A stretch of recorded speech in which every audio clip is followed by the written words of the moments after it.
सभी को नमस्ते। आप सभी का पुनः इस क्लास में स्वागत है और हम लोग प्रेयर करके क्लास को शुरू करेंगे। First prayer.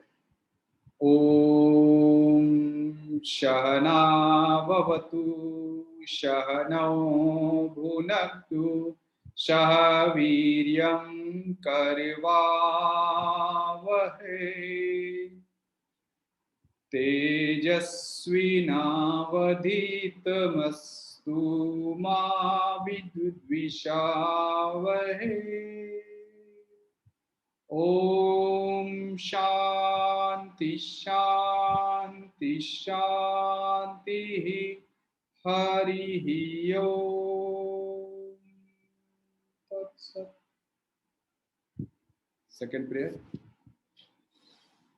Start. Jana Gana मन अधिनायक जय हे भारत भाग्य विधाता। पंजाब सिंध गुजरात मराठा द्राविड़ उत्कल बंग विंध्य हिमाचल यमुना गंगा उछल जलधि तरंग। तब शुभ नामे जागे तब शुभ आशीष मांगे गाहे तब जय गाथा। जन गण मंगल दायक जय हे भारत भाग्य विधाता। जय हे जय हे जय हे जय जय जय जय हे। भारत माता की जय। भारत माता की जय। भारत माता की जय।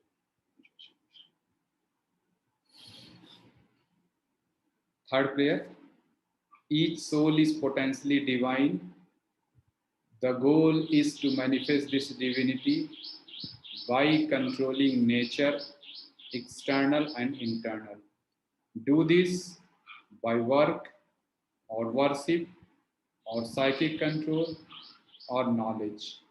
By one of these or more of these or all of these. Just be free. साथियों बहुत बहुत स्वागत है आपका इस क्लास में और हम लोग फिर आगे की चर्चा शुरू करेंगे। और अभी तक जो क्लासेस हुई कुछ फीडबैक मिले तो ऐसा कुछ लोग बोल रहे हैं कि बहुत तेजी से चलते हैं तो मैं कोशिश करूंगा कि थोड़ा धीरे से चलें, स्पीड धीरे रहे। और जो इंग्लिश के शब्द आते हैं उसको मैं हिंदी में भी बोलने की कोशिश करता हूं, लेकिन कभी कभी ध्यान नहीं रह जाता, फ्लो हट जाता है, तो मैं शब्दों को हिंदी में भी बोलने की कोशिश करूंगा। तो साथियों पुनः आज्ञा दीजिए कि मैं आप सभी से आज्ञा चाहता हूं कि मैं क्लास को आगे बढ़ाऊं। और पुनः बहुत बहुत स्वागत है आप सभी का इस क्लास में।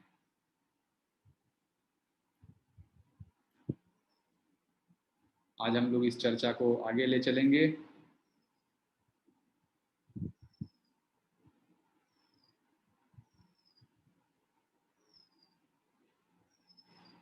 अभी तक हम लोग उत्तर मीमांसा की चर्चा विस्तार में कर रहे हैं। उत्तर मीमांसा मतलब वेद क्या है, उपनिषद क्या है, वेद में क्या लिखा गया है, कंटेंट क्या है वेद का, कौन से वेद इंपॉर्टेंट हैं, कैसे ब्रह्म क्या है, माया क्या है, इस तरह की हम चर्चा अटेंड कर चुके हैं। इसी क्रम में आज अगला जो टॉपिक है, आज का अगला टॉपिक है प्रस्थान त्रय। प्रस्थान त्रय यह क्या है? और छोटी सी एक मतलब कहानी क्या है, रियल घटना, ऐसा नहीं कि कोई कहानी है। भारतीय समाज में 788 AD यानी आज से तकरीबन 1300-1400 साल पहले एक बहुत ही महत्वपूर्ण व्यक्ति का उदय हुआ, जिनका नाम था शंकराचार्य। भगवान शंकराचार्य उनको कहें, ऐसे ही लोग भगवान होते हैं वास्तव में, निश्चित रूप से वो भगवान ही थे। इतनी छोटी सी आयु में इतना काम शंकराचार्य जी ने कर दिया है कि आज 1200 साल 1500 साल बाद बीत चुके हैं, लेकिन अभी भी उनके काम को समझने वाला कोई नहीं है। शंकराचार्य जी ने ऐसा काम किया। जैसा कि साथियों हम षट दर्शन में हम जानते हैं कि 6 आस्तिक दर्शन हैं हमारे, जो दर्शन वेद की सत्ता को स्वीकार करते हैं। तो सांख्य योग, पतंजलि योग दर्शन जिसको योग सूत्र भी बोलते हैं या योग भी कहते हैं कभी कभी उसको। तो सांख्य योग, योग दर्शन, पहला सांख्य दर्शन, दूसरा योग दर्शन, फिर वैशेषिका, न्यायिका, न्याय दर्शन, और न्याय में ही एक अगला आया था नव्य न्याय। ठीक है, फिर उसके बाद पूर्व मीमांसा और उत्तर मीमांसा। पूर्व मीमांसा जो थी वो वेद के कर्म कांड का सपोर्ट करती थी, लोगों को कर्म कांड करने चाहिए, और कर्म कांड करने से ही धीरे धीरे आदमी ज्ञान कांड की तरफ बढ़ जाता है। जैसा कि हमने वेद में देखा कि वेद के 4 पार्ट हैं।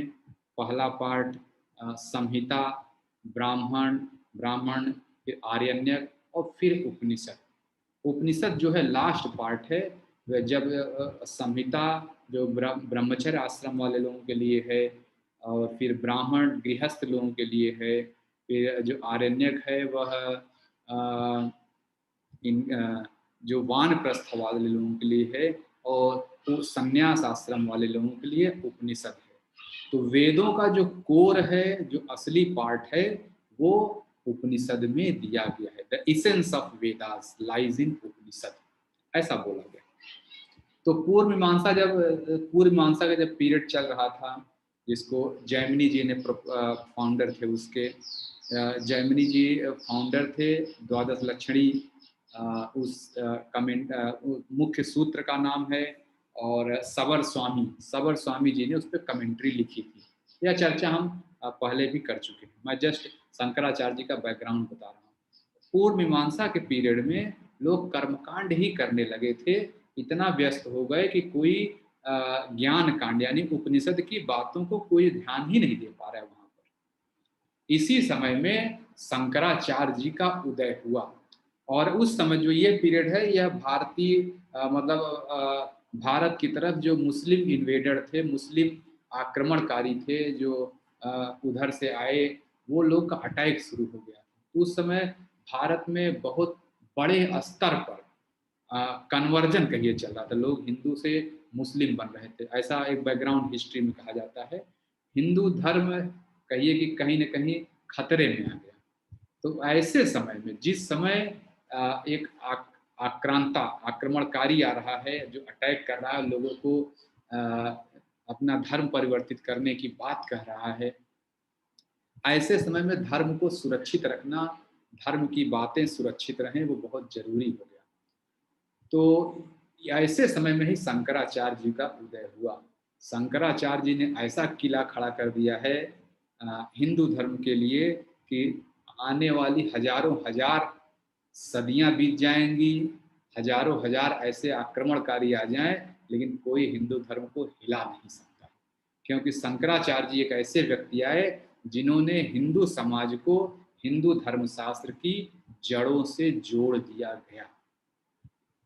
मतलब हिंदू समाज या हिंदू, ऐसा नहीं कि हिंदू धर्म में, सभी धर्म में कुछ जड़ होती है, जो कोर पार्ट होता है, जिसको शाश्वत कहते हैं, सनातन कहते हैं। तो हिंदू धर्म का जो सनातन पार्ट है वह था उपनिषद। लोग चूंकि कर्मकांड में इतने फंस चुके थे, कोई उपनिषद पे ध्यान ही नहीं देता था। ऐसे समय शंकराचार्य जी आए और इन्होंने उपनिषद को पढ़ा और समझा, और फिर उपनिषद को ही लोगों के बीच इस्टेब्लिश किया। और शंकराचार्य जी ने दिखाया कि कर्म कांड का ज्यादा महत्व नहीं है, अपने कोर पार्ट से जुड़ो, अपना जो सनातन पार्ट है उससे जुड़ो। और फिर शंकराचार्य जी ने वही काम किया। 788 एडी में इनका जन्म हुआ, और शंकराचार्य जी 8 साल की उम्र में ही इन्होंने संन्यास ले लिया था। 8 साल की उम्र में इन्होंने घर बार छोड़ दिया, और फिर शास्त्रों के अध्ययन में लग गए, ईश्वर के कार्य में लग गए। और इनके जो गुरु जी थे बादरायण व्यास, बादरायण जी ने ही उत्तर मीमांसा की स्थापना की कि उपनिषद लोगों को पढ़ने चाहिए। और शंकराचार्य जी के आने से पहले तक यह उपनिषद जंगलों में लोग जो ऋषि मुनि पढ़ते थे और कोई इसको सामान्य जन इसको पढ़ते नहीं थे। शंकराचार्य जी आए और शंकराचार्य जी ने इन उपनिषद को पढ़ा, समझा और इन पे बहुत सारी पुस्तकें लिखी। 8 साल की उम्र में शंकराचार्य जी ने घर छोड़ा और 16 साल की उम्र में इनकी सारी लिखने का कार्य इनका पूरा हो गया। जब ये 16 साल के थे तो ये वो पुस्तकें लिख दिए जिनकी व्याख्या आज तक भी संपूर्ण मानव जाति नहीं कर पाई, नहीं कर पाएगी, ये भी मैं कह सकता हूँ। ऐसे आज शंकराचार्य जी को गए हुए भी 1200-1300 साल बीत गए और मैं जितना इन शास्त्रों को समझ पाया कि 13,000 साल भी बीत जाएंगे, लेकिन शंकराचार्य जी को लेख को कोई समझ नहीं पाएगा कि किस गहराई में जाके और किस उच्चतम अवस्था पे पहुंच के शंकराचार्य जी ने ये पुस्तक लिखी। यह शंकराचार्य जी का बैकग्राउंड है। इन्होंने हिंदू धर्म को ऐसा फोर्टिफाई कर दिया है कि कोई सोच भी नहीं सकता है, ऐसा मजबूत किला खड़ा कर दिया है।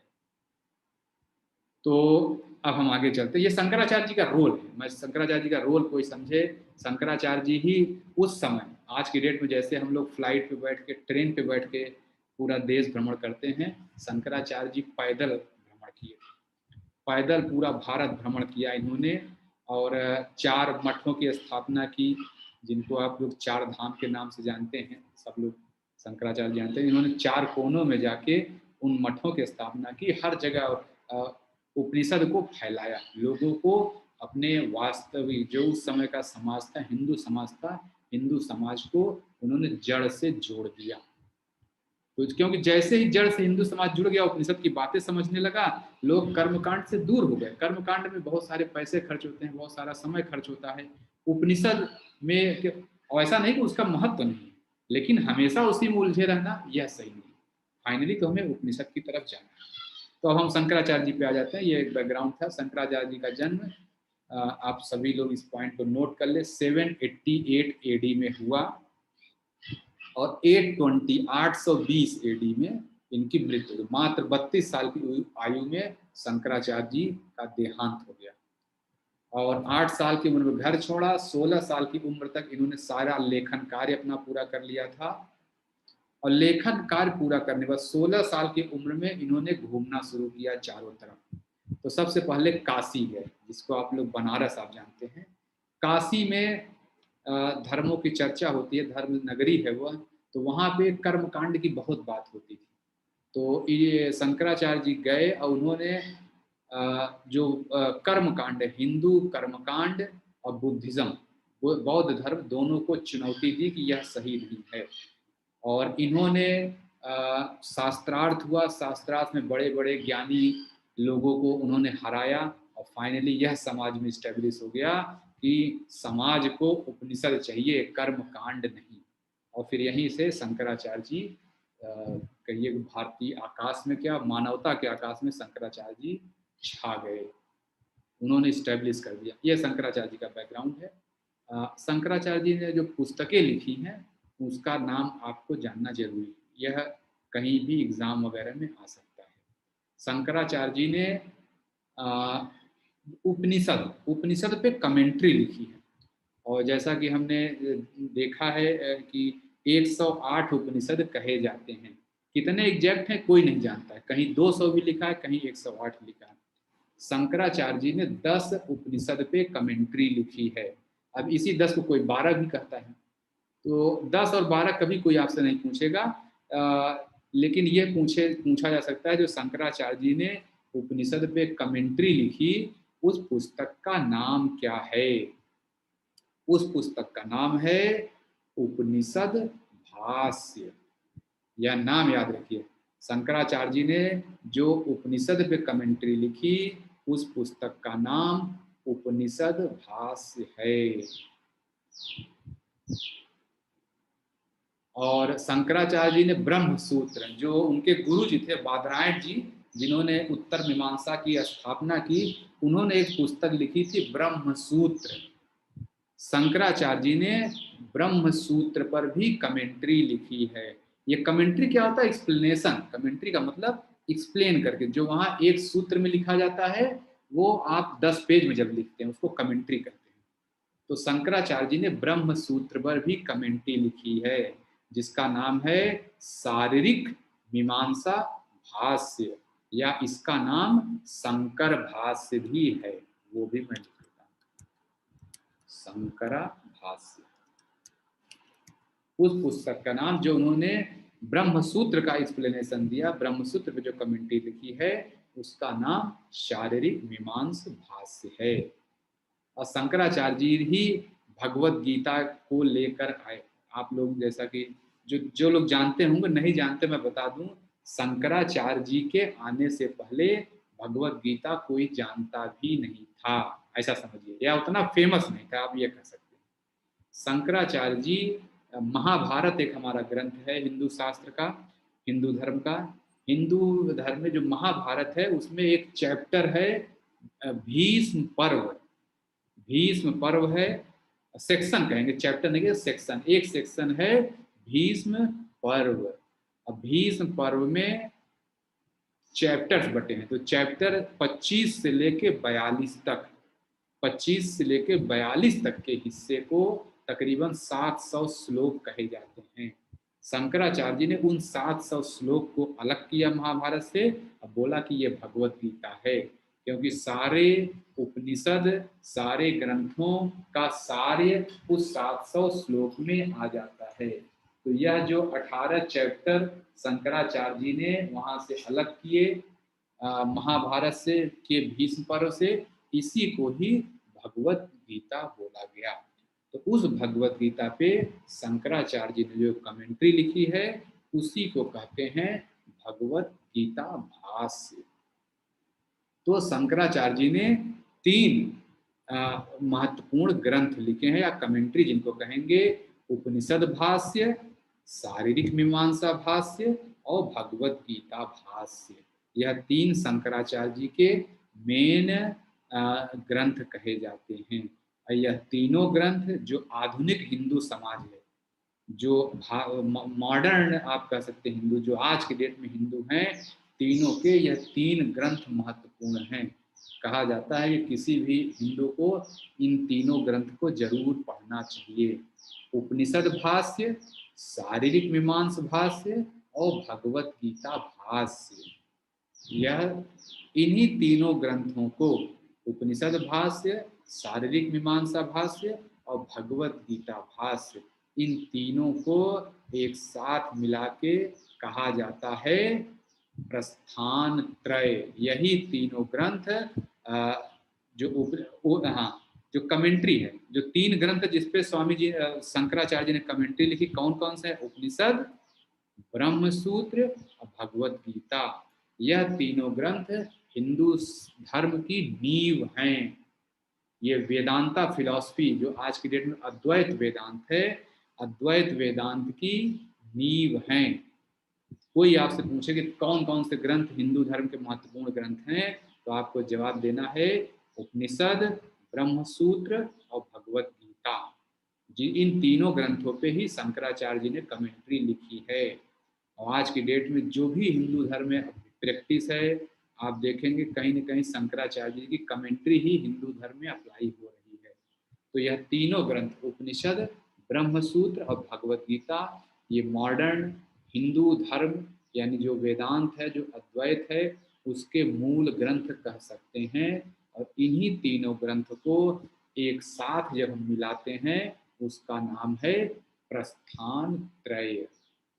यह प्रश्न आ सकता है कभी भी किसी एग्जाम में आपसे पूछे प्रस्थान त्रय किसको कहते हैं, तो आप एक लाइन लिखेंगे, वह 3 प्रकार के ग्रंथ जिसपे शंकराचार्य जी ने कमेंट्री लिखी, वह 3 प्रकार के ग्रंथ जो हिंदू धर्म के मूल कहे जाते हैं, मौलिक ग्रंथ कहे जाते हैं, उन्हीं तीनों को एक साथ मिला के प्रस्थान त्रय कहा जाता है। यह आपका प्रस्थान त्रय। इन तीनों प्रस्थान, इनका एक अलग अलग नाम है। जैसे उपनिषद है, उपनिषद को जैसे अगर आपको याद हो, उपनिषद की क्लास में बताया मैंने, चर्चा की है, नहीं देखे होंगे देख लेंगे, देखे होंगे तो याद होगा। उपनिषद को हम श्रुति भी बोलते हैं। क्यों? क्योंकि यह उपनिषद जो है छात्र अपने गुरु के पास बैठ के, शिष्य गुरु के पास बैठ के सुनते थे। तो इसीलिए उपनिषद को श्रुति कहते हैं। तो उपनिषद पे जो शंकराचार्य जी ने कमेंट्री लिखी उसका नाम है श्रुति प्रस्थान। और फिर अगला ग्रंथ है ब्रह्मसूत्र। ब्रह्मसूत्र बहुत ही लॉजिकल ग्रंथ है, एकदम लॉजिक से चीजें यहाँ पे बादरायण जी ने लिखी है। बहुत ही तर्क न्याय पे न्याय व्यवस्था बताई है। इसीलिए ब्रह्मसूत्र पर जो शंकराचार्य जी का कमेंट्री है उसको कहते हैं न्याय प्रस्थान।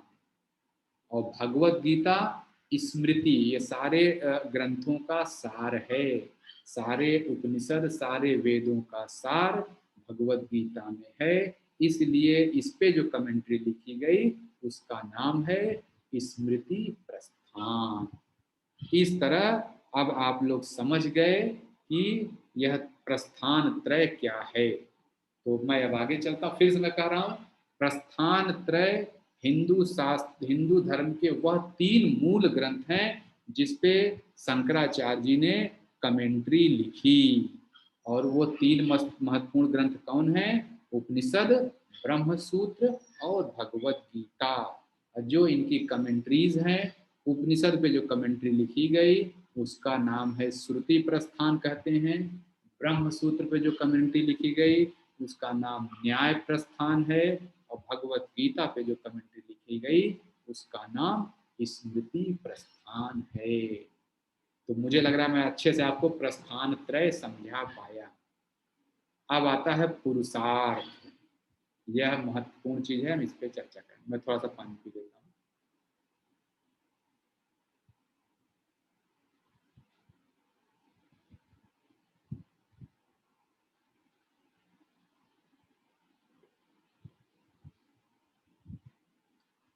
बहुत बहुत धन्यवाद सभी को। अब हम लोग क्लास के अगले हिस्से में चलते हैं। पुरुषार्थ चतुष्टय, गोल्स ऑफ ह्यूमन लाइफ। मानव जीवन का क्या उद्देश्य है? हम लोग कैसे बिल्ली कुत्ता हाथी घोड़ा से भिन्न हैं? क्या ऐसा हम काम करते हैं कि जो बाकी जानवर नहीं कर पाते हैं? वो हम पुरुषार्थ से समझेंगे। मानव जीवन का, अक्सर लोग पूछते मानव जीवन का क्या उद्देश्य है। तो जो पुरुषार्थ होता है, ये आप ये कह सकते हैं कि लाइफ के मोटिवेटिंग फैक्टर्स, हमें क्या मोटिवेट करता है काम करने के लिए। जो ये बेसिक अर्जेस, अर्जेस मतलब जो मौलिक इच्छाएं हैं, मानव जीवन की 4 मौलिक इच्छाएं हैं, मूलभूत इच्छाएं हैं जिनको हर मनुष्य प्राप्त करना चाहता है। और उन्हीं बेसिक अर्जेस को पुरुषार्थ बोला गया। पुरुष का अर्थ, मानव जीवन के होने का क्या अर्थ है। अगर आप मनुष्य बन के आए हैं तो आपको क्या उद्देश्य है, यही है पुरुषार्थ। और ये जो पुरुषार्थ हैं, ये जो 4 उद्देश्य हैं, हमें पूरे जीवन भर मोटिवेट किए रहते हैं, हमारे पूरे जीवन की कार्यविधि को रेगुलेट करते हैं। तो यानी जो पुरुषार्थ है ये हमारे जीवन के रेगुलेटरी अथॉरिटी भी कह सकते हैं। तो पुरुषार्थ मैं समझा पाया आपको। पुरुषार्थ बेसिक अर्ज है, मूलभूत इच्छाएं हैं जो पूरी होनी चाहिए। और ये इच्छाएं ही मोटिवेट करती हैं और ये रेगुलेटरी अथॉरिटी। अब 4 कौन कौन से पुरुषार्थ हैं? पहला है, अक्सर हम लोगों ने जैसे पढ़ा होगा, बचपन से मैंने भी पढ़ा है, धर्म अर्थ काम मोक्ष, ऐसा कहते हैं। धर्म अर्थ काम मोक्ष, क्या इसमें कोई सीक्वेंस है? पहले हमें अर्थ बोलना चाहिए, पहले काम बोलना चाहिए, पहले धर्म बोलना चाहिए? यह महत्वपूर्ण है। तो अब कैसे क्या बोलना चाहिए ये तो मैं नहीं जानता हूँ, लेकिन कैसे इच्छाएं निकलती हैं यह मैं जानता हूँ, और वो मैं आपसे बात करने चाहिए। किसी भी मनुष्य के जीवन में सबसे पहली इच्छा होती है काम की इच्छा। काम मतलब इंद्रियों का सुख। आंख को मूवी देखना अच्छा लगता है, नाक को किसी खाने की महक अच्छी लगती है, कान को प्रशंसा अच्छा लगता है, त्वचा को किसी का टच अच्छा लगता है, मम्मी पापा भाई बहन बेटा बेटी पति पत्नी वो आपको टच करें तो अच्छा लगता है। और जीभ से कोई स्वाद अच्छा लगता है कि मैं रसगुल्ला खाऊं, मैं लड्डू खाऊं, मैं मीट खाऊं, मैं पिज्जा खाऊं, मैं बर्गर खाऊं, मैं कोल्ड ड्रिंक। तो यह जो पांचों इंद्रियां हैं, इनकी इच्छा, ठीक है, क्या ज्ञान इंद्रियां कर सकते, और काम इंद्रिय भी कर सकते हैं। काम इंद्रिय का भी तो अपना इच्छा होता है, चलना है, हाथ से कुछ करना है। काम इंद्रिय जनरली आउटपुट डिवाइस है, लेकिन इनपुट, तो इच्छा मुझे लग रहा है ज्ञान इंद्रिय से लिंक है। तो सबसे पहली जो मानव जीवन की जरूरत होती है, काम, काम वासना जिसको कहते हैं। काम वासना को जनरली लोग सेक्सुअल प्लेजर से जोड़ते हैं, लेकिन यहाँ काम वासना का मतलब इंद्रियों की इच्छा, इंद्रियों के प्लेजर आपको मिले, यह मौलिक आवश्यकता होती है, मूलभूत आवश्यकता। और यह काम वासना जानवरों में भी होती है, जैसे नींद आना, यह एक इच्छा है, ये सब पे होता है। खाना खाना, भूख लग जाए, हंगर, हंगर को सेटिस्फाई करना, यह जानवरों में भी होता है। सेक्सुअल एक्टिविटी, यह भी जानवरों में होता है। प्यास लगना, यह भी जानवरों में होता है। यानी आप नींद, सेक्स और भूख और प्यास, यह चार इच्छाएं आप कह सकते हैं कि जो बेसिक इच्छाएं, और भी हो सकती हैं, आंखों की अलग इच्छा है, कान की अलग इच्छा है, लेकिन यह काम होता है पहला पुरुषार्थ, यह हमें गाइड करता है। भूखे व्यक्ति को भगवत गीता नहीं सुनाई जा सकती, भूखे व्यक्ति को पहले खाना खिलाना है। प्यासे व्यक्ति को आप बड़ा बड़ा ज्ञान नहीं दे सकते मोक्ष का, उसको पहले उसकी प्यास सेटिस्फाई हो, पहले उसका यह पुरुषार्थ, यह जो उसका अर्थ है काम वासना, उसकी सेटिस्फाई हो, इंद्रियां उसके कंट्रोल में आ जाएं अभी, ठीक है। तो ये मैं बता पा रहा हूँ। और जब आपके अंदर काम वासना जगती है, किसी इंद्रिय की कोई इच्छा जगती है, तो उसका पूरा करने के लिए आपको कुछ काम करना पड़ेगा। तो यहाँ पर आता है अर्थ, पैसा चाहिए आपको। समोसा खाने की इच्छा है तो पैसा चाहिए ही चाहिए। यानी काम, जब काम जगता है, इच्छा जगती है, तब आपको अर्थ की जरूरत आती है। अर्थ मतलब पैसा, मुद्रा, प्रॉपर्टी। और अर्थ का उद्देश्य क्या है? यह इंस्ट्रूमेंटल वैल्यू है। अर्थ से आप अपनी काम को संतुष्ट कर सकते हैं। गर्मी लग रहा है, आपको एसी चाहिए, तो आपको अर्थ चाहिए। पैसे से आप एसी खरीद कर लाएंगे और फिर अपनी काम वासना को संतुष्ट करेंगे। तो जो अर्थ होता है, इसकी वैल्यू सिर्फ और सिर्फ इंस्ट्रूमेंट की तरह है। पैसे से स्वयं आप कुछ नहीं कर सकते, पैसे से आप हवा करेंगे तो नहीं होगा, लेकिन उसी पैसे से एसी खरीद के लाएं, पंखा खरीद के लाएंगे तो आपको हवा लगेगी। इंस्ट्रूमेंटल वैल्यू, यह आपके लिए इंस्ट्रूमेंट का अरेंज करता है। आपको भूख लगी है और आपको खाना खाने का मन है, तो यह पैसा उस भूख को सही करने के लिए इंस्ट्रूमेंट लेकर आएगा। जब आप रेस्टोरेंट में जाएंगे, खाना ऑर्डर करेंगे, यह पैसा आपके काम वासना को ही सेटिस्फाई करता है। तो पुरुषार्थ में पहला अथॉरिटी है काम और दूसरा है अर्थ। अब तीसरा अथॉरिटी बड़ा महत्वपूर्ण है, तीसरा अथॉरिटी है धर्म। अब धर्म क्या काम करता है? अब देखिए, आपको मान लीजिए कोई इच्छा जगी और आपने अर्थ दे, मतलब मान लीजिए मुझे समोसा खाने की इच्छा जगी, मैंने जेब में हाथ डाला, मेरे पास पैसे ही नहीं। अब पैसा करने के लिए, समोसा लेने के लिए मुझे पैसा चाहिए, तो पैसा मैं चोरी करके भी ला सकता हूँ, मैं बैंक में डाका डाल लूँ। तो क्या वो सही है? तो मैं कह सकता हूँ हाँ मेरी इच्छा हो रही है, मैंने डाका डाला, मैंने चोरी की, इसमें क्या गलत है? आप ही ने कहा है पुरुषार्थ जो है सबको संतुष्ट करना, इंद्रियों को। तब आता है धर्म। धर्म यह कहता है कि अर्थ तो चाहिए, ये बात तो सही, हर व्यक्ति को अपनी इच्छा की पूर्ति के लिए अर्थ तो चाहिए, लेकिन अर्थ ऐसा होना चाहिए सभी के गोल को कॉन्फ्लिक्ट न करे, समाज में शांति बनी रहे, अर्थव्यवस्था बनी रहे, जिसको कहते हैं अर्थव्यवस्था। इसीलिए देखिए अर्थव्यवस्था कहते हैं, इकोनॉमिक्स बोलते हैं अर्थव्यवस्था। यानी सभी को अर्थ मिलता रहे, सभी को पैसा मिलता रहे, अपने जीवन की जरूरतों को पूरा करने के लिए हर व्यक्ति को अर्थ मिलता रहे। इसके लिए कुछ धर्म जरूरी है। धर्म मतलब हर व्यक्ति की ड्यूटी बना दी गई, आपका यह काम है, आपका यह काम है। अगर मुझे उपनिषद आता है तो मेरी यह ड्यूटी है कि मैं उन लोगों को उपनिषद बताऊं जिनको उपनिषद नहीं आता है।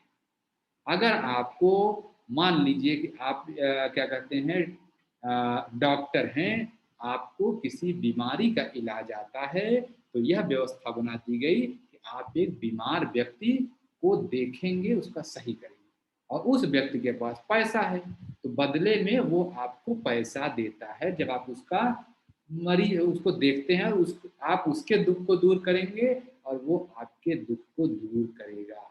तो ये जो धर्म होता है, यह वास्तव में आप कह सकते हैं अर्थव्यवस्था, काम व्यवस्था, यह हो सकता है। अब धर्म जो है अर्थ और काम दोनों को डिफाइन करता है। अब काम कैसा होना चाहिए, आप मान लीजिए आपको डायबिटीज की बीमारी है और आप मीठा खाने की इच्छा करेंगे, तो यह तो धर्म कभी इसको नहीं कहेगा। धर्म कहेगा नहीं, ये गलत, यह इच्छा गलत है। तो धर्म जो है अर्थ कैसे कमाना है और कौन सी इच्छा करनी है, इसको डिफाइन करता है। और डिफाइन करने का बेसिस क्या है कि समाज में सहभागिता, सहयोग की भावना बढ़े, एक दूसरे का लोग सहयोग करें, एक दूसरे के कॉन्फ्लिक्ट में न आए। यहाँ कोई किसी का चप्पल टूट जाए तो कोई चप्पल बनाने वाला है। आपको चप्पल टूट, क्योंकि आप अगर चप्पल आपका बन जाएगा तो आप अपने अर्थ की व्यवस्था कर लेंगे। जो चप्पल बनाने वाला है वो आपका चप्पल बना के अर्थ की व्यवस्था कर लेगा। एक दूसरे का सहयोग करके सभी अपना अपना अर्थ इकट्ठा करते रहें, अपने काम वासना को संतुष्ट करने का साधन इकट्ठा करते रहें, इसी वह प्योर हो, कोई कॉन्फ्लिक्ट न हो, इसीलिए धर्म आया। तो मुझे लग रहा है मैं धर्म का महत्व पता। धर्म जो है काम को बताता है कि कौन सी इच्छा को करनी चाहिए, कौन सा नहीं। और धर्म यह भी बताता है कि अर्थ को कैसे इकट्ठा करना चाहिए। भ्रष्टाचार करके, चोरी करके, झूठ बोल के जो संपत्ति अर्जित करते हैं, वो धर्म उसको उसका सैंक्शन नहीं देता है। तो धर्म का जो काम है, काम और अर्थ को प्यूरिफाई करना। आपका जो काम इच्छा है और जो अर्थ की इच्छा है, उसको सही रूप देना, समाज में उसकी स्वीकृति है या नहीं। तो मुझे लग रहा है धर्म का जो है प्यूरिफिकेशन, इसकी वैल्यू है प्यूरिफिकेशन। ये आपके धर्म और अर्थ और काम को प्यूरिफाई करता है। अब अगला चीज आता है मोक्ष। मोक्ष क्या है? धर्म, अर्थ, सॉरी, काम हो गया, अर्थ हो गया, धर्म हो गया। काम जो इंद्रियां, बेसिक इंद्रियां हैं, उनका डिजायर, और काम के बाद आ गया अर्थ। अर्थ मतलब उन डिजायर को पूरा करने के लिए क्या क्या साधन इकट्ठा करना है, वह अर्थ हो गया। और धर्म हो गया वह जो इन काम और अर्थ को प्यूरिफाई करे, सही नियम बनाए। अब आता है मोक्ष। मोक्ष का मतलब आपको मुक्त करना, यह भी एक पुरुषार्थ है। आपको मुक्ति की इच्छा हमेशा बनी रहती है। नहीं तो बहुत सारे लोग हैं जिनका काम इच्छा उनको संतुष्ट करने के लिए उनके पास पर्याप्त धन है, उनकी सारे इंद्रियों के सुख वो इकट्ठा कर लेते हैं, करते हैं, तब फिर वो क्यों परेशान होते हैं? क्यों? क्योंकि मोक्ष की इच्छा एक बेसिक अर्ज है, बेसिक इंस्टिंक्ट है। जो इसको मैं बेसिक इंस्टिंक्ट लिख लेता हूँ, बेसिक स्पिरिचुअल इंस्टिंक्ट्स। एक ये सही वर्ड, इंस्टिंक्ट्स।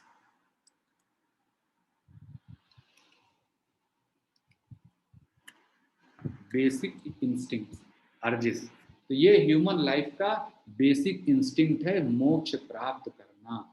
तो मोक्ष कैसे प्राप्त करेंगे? यह जो आपका धर्म है, अगर आप धर्म के रास्ते पर हैं, एक स्टेज में यही धर्म आपको सारे दुखों से मुक्त कर देता है। तो देखिए, काम का टेस्ट हो गया, काम और अर्थ दोनों का टेस्ट धर्म से होता है कि आपने धर्म के मुताबिक काम इच्छा की या धर्म के मुताबिक अर्थव्यवस्था में पार्टिसिपेट किया कि नहीं। लेकिन वह धर्म स्वयं वह सही है या नहीं, यह मोक्ष है। क्या आप मोक्ष की अवस्था में पहुंचे? क्या आपने जीवन में सारे दुखों से मुक्ति प्राप्त कर ली? अगर ऐसा है तब जो है धर्म सही है। तो देखिए, धर्म का भी टेस्ट है। तो dharma is not summum bonum of life, मतलब धर्म ही जीवन में सब कुछ नहीं है। धर्म वास्तव में, धर्म का उद्देश्य आपको मोक्ष दिलाना है। अगर आपका धर्म आपको मोक्ष दिला लेता है, सारे दुखों से मुक्त कर देता है, तब आपका धर्म सही है। तो देखिए हर चीज का टेस्ट हो, मोक्ष जब पहुंच गया तो मोक्ष के बाद खत्म, उसके बाद तो उसकी यात्रा पूरी हो जाती है। तो मुझे लग रहा है मैं पुरुषार्थ चतुष्टय को आपको अच्छे समझा पाया। तो जो फर्स्ट थ्री पुरुषार्थ है, काम, अर्थ और धर्म, इसको लौकिक पुरुषार्थ कहते हैं, यह संसार में रहते हुए किया जाता है। जो मोक्ष प्राप्त कर गया वो तो संसार को आगे, संसार के आगे निकल जाता है, इसीलिए उसको दुखों से मुक्ति हो जाती है। तो चौथे वाले को बोलते हैं परम पुरुषार्थ, अलौकिक पुरुषार्थ यह कह सकते हैं। और जो शुरू की तीन इच्छाएं हैं, काम वासना, अर्थव्यवस्था और धार्मिक हो जाना, यह लौकिक पुरुषार्थ है। जो मोक्ष प्राप्त करता है वो संसार के परे चला जाता है, उसको परम पुरुषार्थ कहते हैं। और अगला पॉइंट है जो फर्स्ट टू पुरुषार्थ है, ये जानवरों में भी होता है। पुरुष भी काम इच्छा करता है इंद्रियों को संतुष्ट करने की, सॉरी कोई जानवर भी, कुत्ता, बिल्ली, हाथी, घोड़ा, मक्खी, चींटी, चाहे जो करिए, इन सब के अंदर भी पहली इच्छा होती है काम इच्छा, सेक्सुअल एक्टिविटी, भूख को संतुष्ट करना, प्यास को संतुष्ट करना और नींद लेना, यह उनमें भी होता है। तो पहला इच्छा काम इच्छा उनमें भी होती है। दूसरा भी सारे जानवरों में नहीं होता लेकिन कुछ में होता है। दूसरा मतलब धर्म के बाद, काम के बाद अर्थ, वो भी अपने काम के लिए, अपने काम इच्छा को संतुष्ट करने के लिए तमाम तरह के साधन जुटाते रहते हैं। जैसे मधुमक्खी अपना साल भर का शहद इकट्ठा कर लेती है, चींटी अपना पूरे सीजन का खाना इकट्ठा करके फिर रेस्ट करती है। बहुत सारे लोग, हम लोग भी, ये तो हम लोग भी करते हैं, पूरे जीवन भर कमाई करते हैं, फिर रिटायर हो जाते हैं, फिर उसी पैसे से खाते रहते। देखिए हमने रिटायरमेंट तो 60 साल के में हुए, मृत्यु होगी 90 साल में, तो हम कैसे 30 साल का अपना खाना इकट्ठा कर लें। तो जो फर्स्ट दो पुरुषार्थ है, काम और अर्थ, यह जानवरों में भी देखे जाते हैं। लेकिन जो बाकी दो है, जो धर्म और मोक्ष, यह जो है सिर्फ और सिर्फ ह्यूमन में ही है। यह ह्यूमन, मनुष्यों की विशेष, हम एक धर्म के हिसाब से सब कुछ काम करते हैं। भाई भाई दो प्रॉपर्टी के लिए नहीं लड़ते हैं, क्योंकि धर्म कहता है कि भाइयों में लड़ाई नहीं होनी चाहिए। लेकिन जानवर तो लड़ जाते हैं, वो थोड़े जानते कि ये मेरा भाई है, बहन है, बेटा है, बेटी है, वो तो सब के साथ सब कुछ करते हैं। तो बेसिकली उनको जो है हर तरह उनको धर्म का आभास ही नहीं। ये धर्म और मोक्ष यह मानव समाज में ही पाया जाता है, इसलिए मानव समाज बाकी जानवरों से ज्यादा अच्छा है, हम ज्यादा अच्छे माने जाते हैं। तो मुझे लग रहा है मैं पुरुषार्थ भी आपको समझा पाया, पुरुषार्थ चतुष्टय क्या है, गोल्स ऑफ ह्यूमन लाइफ क्या है यह भी बता पाया, और प्रस्थान त्रय। अब अगला एक दो कॉन्सेप्ट है, यह मैं बताना चाहता हूँ। हाँ, एक कॉन्सेप्ट है हिरण्यगर्भ। कोई आपसे पूछे हिरण्यगर्भ कौन है, तो आप क्या बताएं। जैसे कल पिछली क्लासेस में मैंने बताया, जो योग की सबसे पहले व्याख्या भगवान शिव ने माता पार्वती से की। फिर माता पार्वती चूंकि वो नॉलेज की देवी हैं, पूरे संसार की माता हैं, उन्होंने आउट ऑफ लव, प्रेम वश यह सारा ज्ञान मनुष्यों के बीच बांट दिया। एक तो यह माइथोलॉजी है। दूसरी माइथोलॉजी ये है कि एक आदि योगी नाम के व्यक्ति थे, जिनको भगवान शंकर भी कहते हैं। तो आप वहाँ आदि योगी लिखा है शास्त्रों में। आदि योगी जी ने क्या कहते हैं, कांति, हिमालय में एक झील है, नदी है कांति सरोवर, उसके किनारे बैठ के सप्तर्षियों को योग का ज्ञान दिया, और वही ज्ञान फिर सप्तर्षि पूरे दुनिया में फैला। यह एक ऐसा ही एक, ऐसे ही एक और माइथोलॉजी है हिरण्यगर्भा। हिरण्यगर्भा कहे जाते हैं, यह योग के सबसे पहले जानकार हैं, सबसे पहले गुरु हैं हिरण्यगर्भा।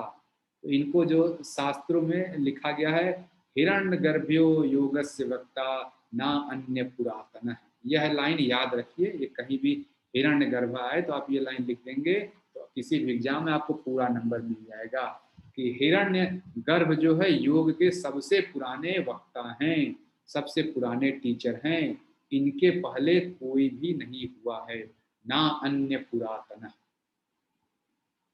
ठीक है। और हिरण्य गर्भ जो ये शब्द है, इसका अगर इंग्लिश में मीनिंग देखेंगे, गूगल करेंगे तो आपको आएगा गोल्डन एग, कॉस्मिक एग, यानी ये सबसे पहला अंडा है ब्रह्मांड का। यह जैसे एक अंडे से चिड़िया निकलती है, मतलब या मुर्गी मुर्गा जो भी निकलते हैं, यह पूरा ब्रह्मांड, पूरी कायनात इसी अंडे से निकली हुई है, हिरण्यगर्भ।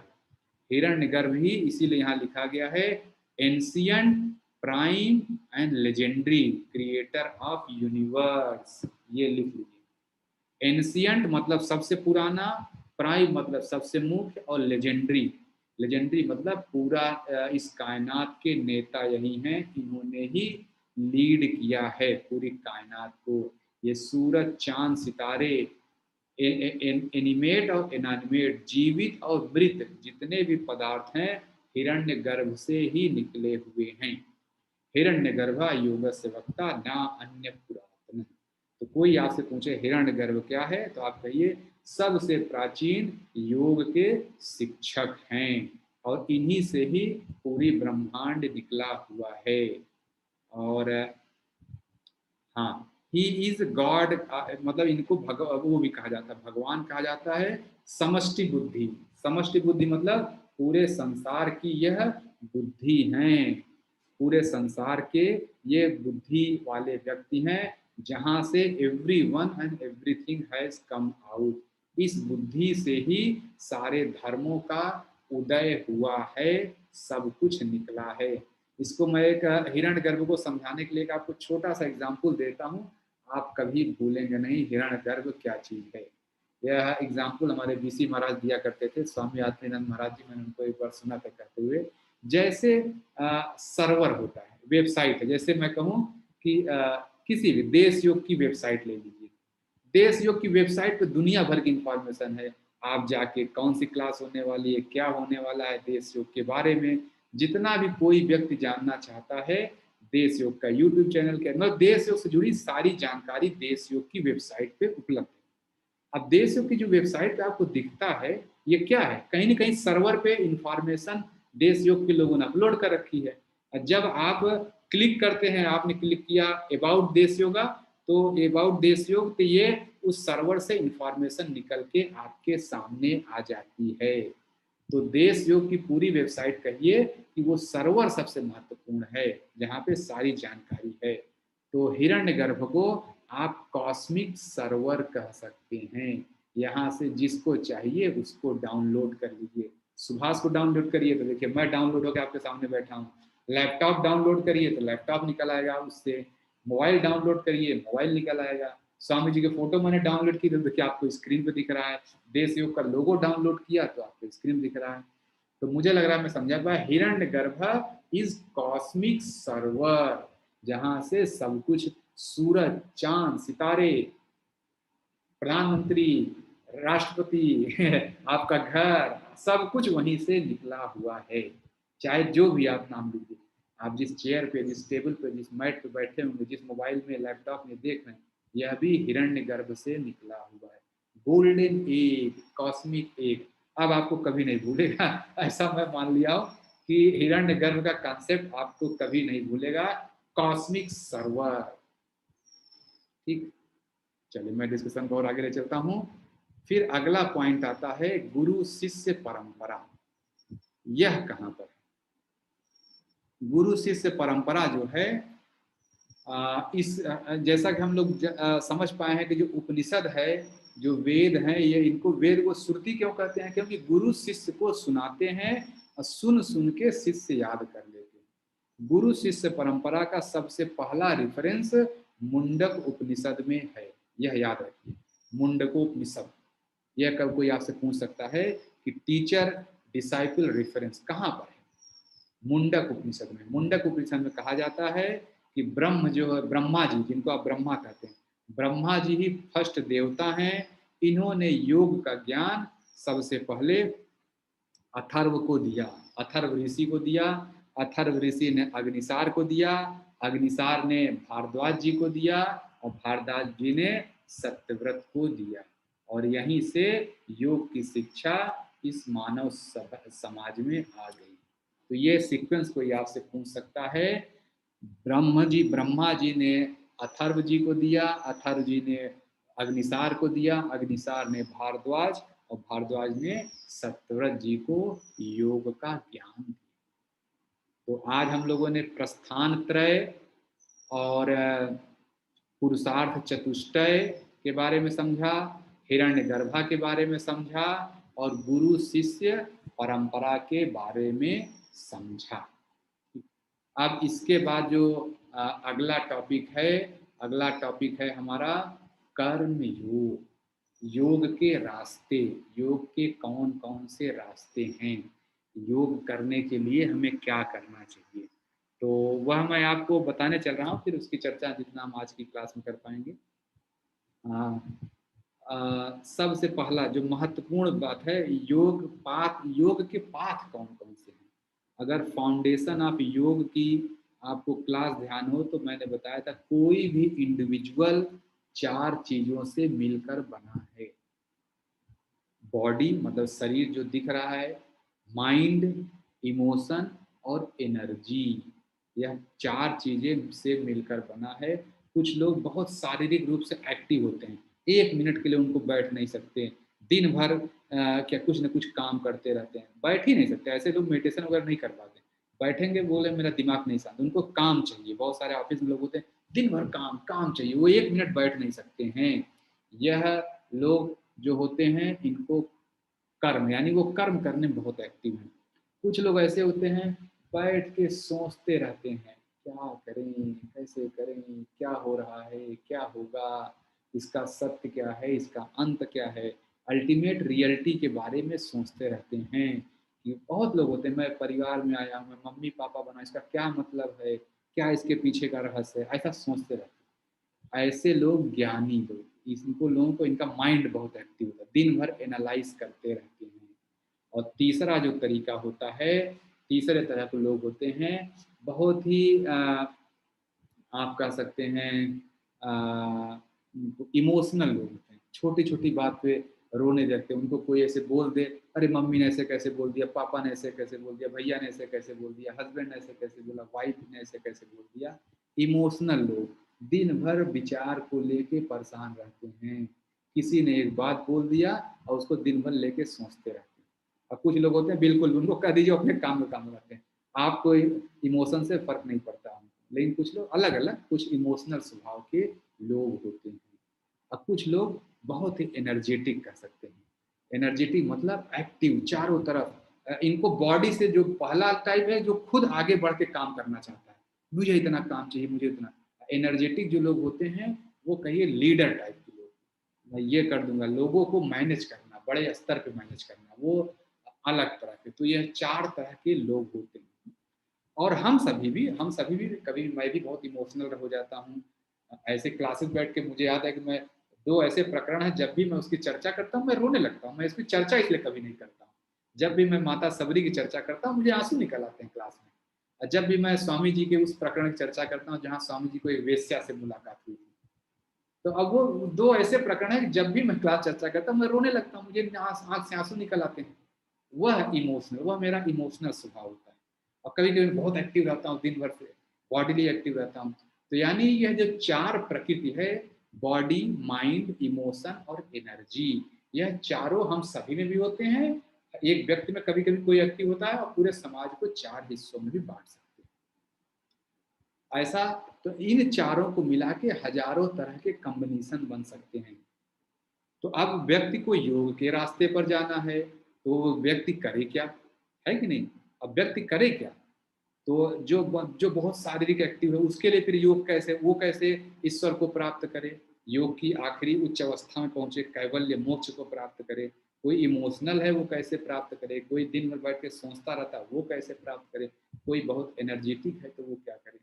अलग अलग लोगों के लिए अलग अलग मार्ग बताए गए हैं। इसीलिए जो अगला टॉपिक है योग पथ, यह मैं बताने चल रहा हूँ। ठीक है, 5 साफ योग। तो अगला टॉपिक है ये। तो जैसे मैं कह रहा हूँ, योग का असली उद्देश्य है कि इंडिविजुअल कॉन्शसनेस यूनिवर्सल कॉन्शसनेस में समाहित हो जाए। लेकिन चूंकि हर व्यक्ति का अलग स्वभाव है, तो क्या हर व्यक्ति के लिए अलग अलग योग होगा? यहीं पर गुरु का रोल आता है। फाउंडेशन ऑफ फंडामेंटल्स ऑफ योग साधना मैंने बताया।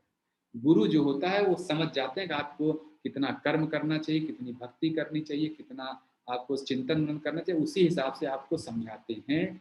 इसी बात को भगवान राम की परमहंस ने लिखा था, जतो मत ततो पथ। जितने तरह के लोग हैं उतने तरह के रास्ते हो सकते हैं।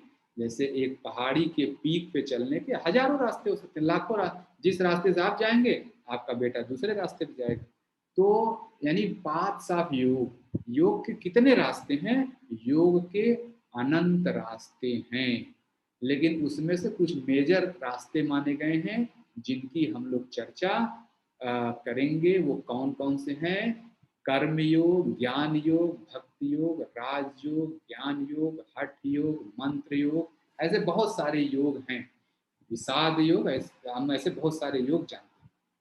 तो आज की क्लास मैं यहाँ से एंड करना चाहता हूँ। अब आगे हम लोग कर्म योग, भक्ति योग, ज्ञान योग, राजयोग, मंत्र योग, इन सब की चर्चा करेंगे। तो मैं आशा करता हूँ कि आपको ये कॉन्सेप्ट आज समझ में आ गया होगा। आज हमने जो कंप्लीट किया, प्रस्थान त्रय, पुरुषार्थ चतुष्टय, हिरण्य गर्भ क्या है, गुरु शिष्य परंपरा कहाँ से आई, और डिफरेंट पाथ्स ऑफ योग, जतो मत तथो पथ का बैकग्राउंड क्या है।